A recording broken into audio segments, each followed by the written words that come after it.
মালি হলো সাদাসিধা টাইপের একটা মানুষ, সে বুঝতেই পারেনি যে এরা প্রেস রিপোর্টার, তাই সকল কিছু বলে দিয়েছে। তাই মহিমা এবার সোজা সেই অনুজের সাথে দেখা করে আর তাকে ভালো মতো বোঝায় যে আপনি সবকিছু সম্পর্কে সঠিক তথ্য জানেন না, তাই এই নিউজটা পাবলিশ করা উচিত হবে না। কিন্তু তবুও অনুজ মানতে চায় না, তাই মহিমা তাকে লোভ দেখায়। মহিমার কাছে নাকি একটা টাটকা নিউজ আছে যার মাধ্যমে অনুজ ভাইরাল হয়ে যাবে, যার কারণে মহিমার কথা মতো অনুজ এই খবরটা আর পাবলিশ করে না। তাছাড়াও সেই চশমাওয়ালা দোকানদারের পোলাপানের হাতে মার খেয়ে সৌরভের অবস্থা হয়ে যায় খারাপ, যেটা দেখতে পেয়ে মহিমা খুব রেগে ওঠে আর সোজা নিজের কনস্টেবলদেরকে সাথে নিয়ে ওই চশমার দোকানে চলে যায়। সেখানে এবার সে ভালো মতো কড়াভাবে তাদেরকে জিজ্ঞাসা করেছে ওই মালির সাথে তার এত কিসের কথা ছিল, যেখানে সে তাদেরকে জানিয়ে দেয় যে ওই মালিক এসে চেনেও না, বরং তার দোকানে একটা ছেলে কাজ করত। ওই ছেলেটা কি মনে করে যেন এই চশমাওয়ালার আধার কার্ড ব্যবহার করে তার নামের 3টা সিম উঠিয়েছিল, আর ওই সিম কার্ড দিয়ে ছেলেটা মালির সাথে কথা বলেছে। এখন তারা জিজ্ঞাসা করে যে ওই ছেলেটা কোথায়, তখন চশমাওয়ালা বলে ওই ছেলেটা তো আমার দোকানের সাথে বড় একটা কাণ্ড ঘটিয়ে চলে গেছে, আমার দোকান থেকে ও আমার অনেকগুলো চশমা আর ক্যাশ টাকাগুলো চুরি করে পালিয়ে গিয়েছিল।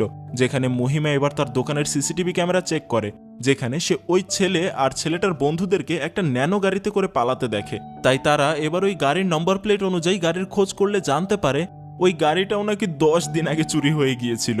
গাড়িটা মিশ্রা নামক একজনের মালিকানাধীন ছিল, অর্থাৎ এখন একটা কাঁঠালের পেছনে এক এক করে কতগুলো ঝামেলায় পড়তে হচ্ছে তাদের। আবার সেই রাতেই দেখা যায় রিপোর্টার অনুজ মহিমাকে ধোকা দিয়ে তার নিউজ পাবলিশ করে দিয়েছে, যার কারণে উপর থেকে মহিমার ওপর বেশ ভালোই চাপ এসে পড়ে। সবাই তাকে এই সেই জিজ্ঞাসা করতে শুরু করে যে তাহলে সে কেন এরকম মিথ্যা গল্প সাজালো, যেখানে এবার মহিমা তাদেরকে সবকিছু বুঝিয়ে বলে, যার কারণে ডিএসপি সাহেব ওই রিপোর্টার অনুজকে গ্রেপ্তার করার আদেশ দেয়। তবে এই সময়টার মধ্যে অনুজের করা সেই রিপোর্ট একদম ভাইরাল হয়ে যায়। ন্যাশনাল টিভি চ্যানেলগুলোতেও এখন অনুজের এই নিউজ নিয়ে কথাবার্তা হচ্ছে। ঠিক তখনই অনুজের বাড়িতে মহিমা চলে আসে আর তেমন কোনো কারণ ছাড়াই তাকে গ্রেপ্তার করে নিয়ে যাওয়া হয়। কিন্তু এখানে অনুজ খুব খুশি, আসলে তাকে নিষেধ করার পরেও এই কাজটা সে ইচ্ছা করেই করেছে, কারণ সে জানতো এতে করে পুলিশ তাকে ধরে নিয়ে যাবে, আর যদি এরকম ভাইরাল অবস্থায় পুলিশ তাকে বিনা কারণে ধরে নিয়ে যায় তাহলে সে আরও ভাইরাল হয়ে যাবে। যাক, কোনো রকমে এই নিউজটাকে সেবার চাপা দিয়ে রাখা হয়।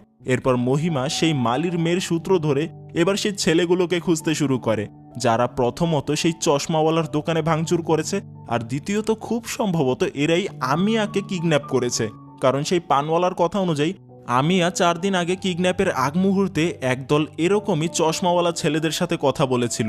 আর অপরদিকে সত্যি সত্যি আমরা দেখতে পাই যে ওই মালির মেয়ে আমিয়াকে ওই বখাটে ছেলেগুলোই কিডন্যাপ করেছে। আসলে এই ছেলেটা আমিয়াদের এলাকারই একটা ছেলে, যার কারণেই আমিয়ার বাবার সাথে এই ছেলেটার কথাবার্তা হতো মাঝে মাঝে, হয়তোবা কাজকাম বিষয়ে কথাবার্তা হতো। আর শেষের দিকে সে বারবার এই মালির সাথে